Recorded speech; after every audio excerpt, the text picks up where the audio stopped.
शिवाय।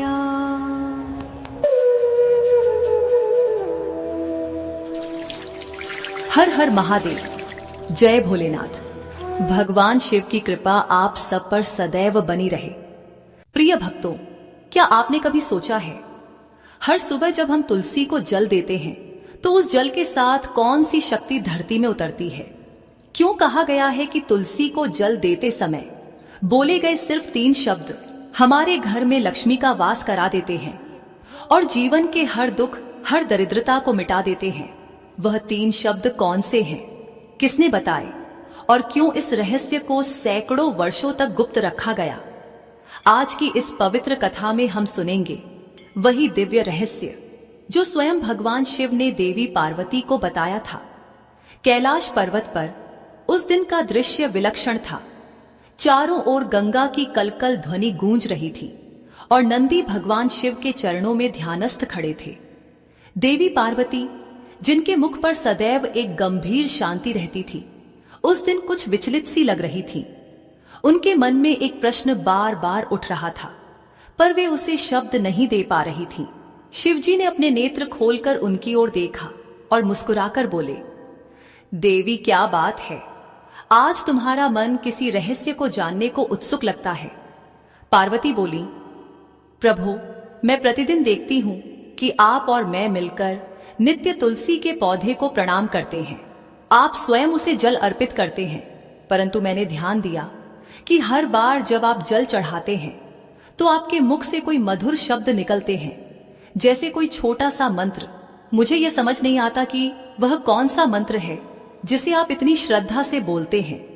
शिवजी मंद मुस्कुराए, बोले, देवी, यह जो तुमने देखा वह साधारण नहीं, वह 3 शब्दों का एक दिव्य मंत्र है जिसे ब्रह्मा से भी जानना कठिन है, परंतु इसे जानने का अधिकारी वही होता है जिसके भीतर शुद्ध जिज्ञासा हो, और आज तुम्हारे मन में वही जिज्ञासा है। पार्वती के नेत्रों में चमक आई। प्रभु, कृपया मुझे बताइए कि वह मंत्र क्या है। आखिर तुलसी को जल देते समय कौन सा मंत्र बोलना चाहिए जिससे भगवान विष्णु और देवी लक्ष्मी प्रसन्न हो? क्या वह केवल एक साधारण उच्चारण है या उसमें कोई रहस्य छिपा है? शिवजी गंभीर हुए। उन्होंने कहा, देवी, इस प्रश्न का उत्तर बहुत बड़ा है। जो इसे जान लेता है वह दरिद्रता, दुख और दोषों से मुक्त हो जाता है, परंतु इस मंत्र का महात्म्य केवल सुनने से नहीं समझा जा सकता। इसके पीछे एक अद्भुत कथा है जो स्वयं श्री कृष्ण ने देवी सत्यभामा से कही थी। किंतु देवी, इस दिव्य मंत्र का रहस्य जानने से पहले मैं तुम्हें तुलसी की उत्पत्ति का रहस्य बताऊंगा।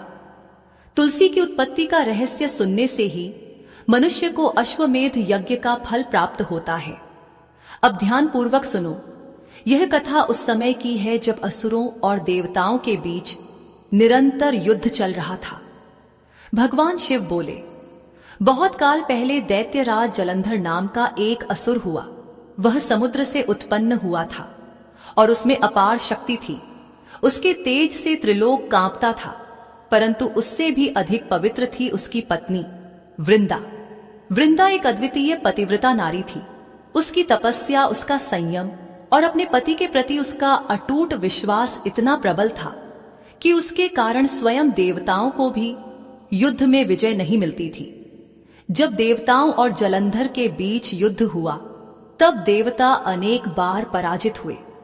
तब वे भगवान विष्णु के पास गए और बोले, प्रभु, जलंधर तो आपकी ही शक्ति से जन्मा है, परंतु उसकी पत्नी वृंदा के पतिव्रत के कारण हम कुछ नहीं कर पा रहे। उसकी नारी शक्ति उसे अजेय बना रही है। भगवान विष्णु गंभीर हुए। उन्होंने कहा, वृंदा का पतिव्रत वास्तव में अद्भुत है। ऐसी नारी का व्रत भंग करना किसी के लिए भी पाप समान है, परंतु जब अधर्म बढ़ जाता है तब कभी कभी धर्म को भी कठोर निर्णय लेना पड़ता है। विष्णु ने ध्यान लगाया और रूप बदलकर जलंधर का रूप धारण किया। वे वृंदा के आश्रम में पहुंचे। वृंदा ने उन्हें अपने पति के रूप में देखा और प्रणाम किया। उनका पतिव्रत खंडित हो गया क्योंकि उसने अनजाने में किसी और को परी समझकर उसका स्वागत किया। उसी क्षण जलंधर युद्ध भूमि में मारा गया। जब वृंदा को यह सत्य ज्ञात हुआ तो वह क्रोध और वेदना से कांप उठी। उसने भगवान विष्णु को श्राप दिया, हे नारायण, जैसे आपने मेरे पतिव्रत को भंग किया, वैसे ही आप भी कभी पत्नी वियोग का दुख सहेंगे। उसके शब्द सुनते ही पृथ्वी थर्रा उठी। विष्णु ने नम्रता से कहा, हे वृंदा, तुमने धर्म के मार्ग पर चलकर यह जीवन जिया है। तुम्हारा क्रोध भी पवित्र है। मैं तुम्हारे श्राप को स्वीकार करता हूं, क्योंकि यह मेरे भविष्य के अवतारों में धर्म स्थापन का कारण बनेगा। परंतु तुम्हारी पवित्रता सदा इस धरती पर जीवित रहेगी। तुम्हारा शरीर भले ही न रहे, पर तुम्हारा नाम तुलसी बनकर सृष्टि में अमर रहेगा। वृंदा ने अपने प्राण त्याग दिए और उस स्थान पर जहां उसका शरीर गिरा था, वहां एक दिव्य पौधा उगाया, जिसकी सुगंध स्वर्ग तक पहुंच गई। वह पौधा था तुलसी। भगवान विष्णु ने स्वयं उस पौधे को प्रणाम किया और कहा, हे देवी तुलसी, अब से तुम्हारा वास हर उस स्थान पर होगा जहां भक्ति, प्रेम और धर्म रहेगा। तुम्हारे बिना मेरी पूजा अधूरी होगी। शिव बोले, देवी, जब यह हुआ तब स्वर्ग में स्वयं देवी लक्ष्मी प्रकट हुई। उन्होंने तुलसी के पौधे के समीप जाकर कहा, बहन, आज से हम दोनों मिलकर विष्णु की आराधना का मार्ग बनेंगे। जहां मैं रहूंगी, वहां तुम भी रहोगी। जो तुलसी को जल देगा, उसे लक्ष्मी की कृपा भी मिलेगी। उस दिन से तुलसी और लक्ष्मी अविभाज्य हो गई। पार्वती ने विस्मय से पूछा, प्रभो, क्या इसलिए तुलसी को जल चढ़ाने से धन की प्राप्ति होती है? शिव बोले, हां देवी, क्योंकि तुलसी धन की अधिष्ठात्री लक्ष्मी का ही रूप है। परंतु यह लक्ष्मी का वह रूप है जो पवित्रता, सादगी और भक्ति से प्रकट होता है। इसीलिए तुलसी का पूजन केवल वैभव के लिए नहीं, आत्मशुद्धि के लिए भी आवश्यक है।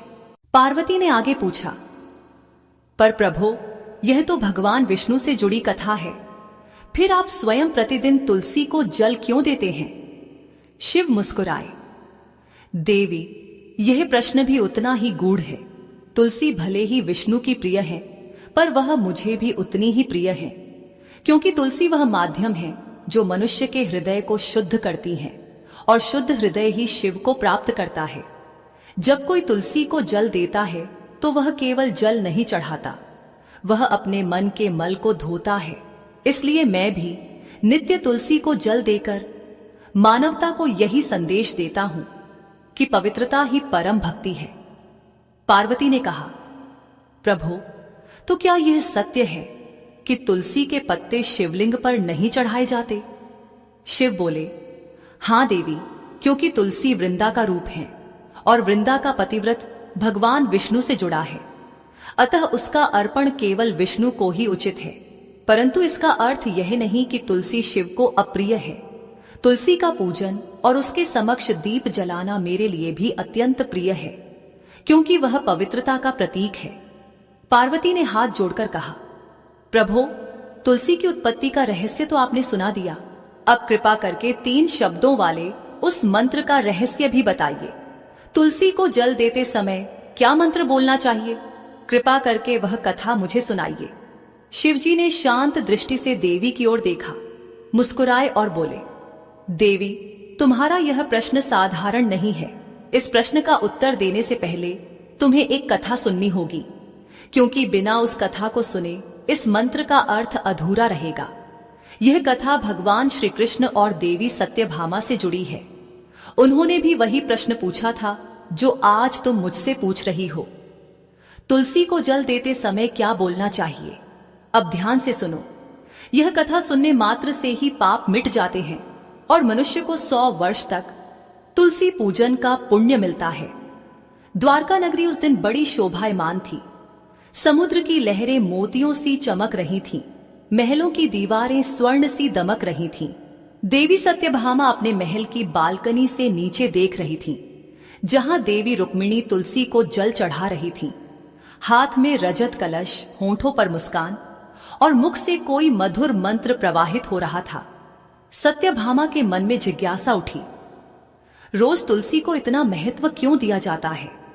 क्या इस पौधे में कोई रहस्य छिपा है? वह तुरंत श्री कृष्ण के पास पहुंची। उन्होंने कहा, हे स्वामी, मैं प्रतिदिन देखती हूँ कि आप तुलसी को जल चढ़ाते हैं और रुक्मिणी जी दीपक जलाती हैं। कृपया बताइए, इसके पीछे क्या रहस्य है? आखिर तुलसी का ऐसा कौन सा महत्व है कि स्वयं भगवान उस पर जल चढ़ाते हैं? श्री कृष्ण मुस्कुराए, देवी, यह प्रश्न अत्यंत शुभ है। तुलसी साक्षात लक्ष्मी का रूप है। जहां तुलसी का वास होता है वहां लक्ष्मी स्वयं निवास करती हैं। परंतु केवल तुलसी को जल देना पर्याप्त नहीं। जल अर्पित करते समय बोला गया एक छोटा सा मंत्र संपूर्ण जीवन बदल देता है। सत्यभामा ने विस्मय से पूछा, हे प्रभु, वह कौन सा मंत्र है?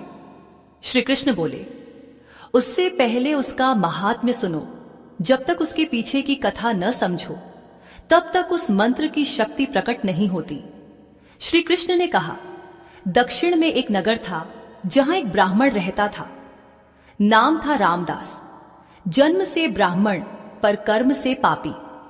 वह न पूजा करता, न दान देता, न अतिथियों का आदर करता। व्यभिचारी, मांसाहारी, मद्यपायी और निर्दयी था। लोग उससे घृणा करते थे, पर वह अपने दुराचारों में मग्न था। एक दिन पत्ते तोड़ने के लिए वह एक ऋषि की वाटिका में गया। जब वह पवित्र तुलसी और अन्य पौधों को तोड़ने लगा, तभी एक काला सर्प आया और उसे डंस लिया। उसी क्षण उसकी मृत्यु हो गई। श्री कृष्ण बोले, देवी, जैसे ही उसकी आत्मा निकली, 2 यमदूत प्रकट हुए। उन्होंने कहा, चल पापी, अब तेरे कर्मों का फल भुगत। वह दया याचना करता रहा, परंतु दूत उसे यमलोक ले गए। वहां चित्रगुप्त ने लेखा देखा और बोले, इस ब्राह्मण ने जीवन भर केवल पाप किया है। यमराज ने आदेश दिया, इसे घोर नरक में डाल दो। सदियों तक नरक की अग्नि में तड़पने के बाद उसे बैल के रूप में जन्म मिला। वही ब्राह्मण अब बोझा ढोने वाला पशु था। दिन रात पीठ पर बोझ और मालिक की मार। वर्ष बीतते गए, शरीर थक गया। एक दिन उसका मालिक उसे एक लंगड़े व्यक्ति को बेच देता है। वह लंगड़ा व्यक्ति उस बैल की पीठ पर सवार होकर यात्रा करता था। कई वर्षों बाद एक दिन वह बेवह बैल अत्यंत थककर पर्वत पर गिर पड़ा। मुंह से झाग निकलने लगे, शरीर कांपने लगा। आसपास कुछ लोग इकट्ठा हुए। किसी ने कहा, अरे, इसे पानी दो। किसी ने उसके सिर पर हाथ फेरा। उनमें से एक पुण्यात्मा ने कहा, हे प्रभु, मेरा थोड़ा सा पुण्य इस बैल को दे दो। और उसने नेत्र मूंद कर प्रार्थना की। उसकी देखा देखी कई लोगों ने भी अपने पुण्य का अंश उस बैल को समर्पित किया। वहीं एक वेश्या भी खड़ी थी। उसने सोचा, मेरे पास पुण्य तो नहीं, पर दया है।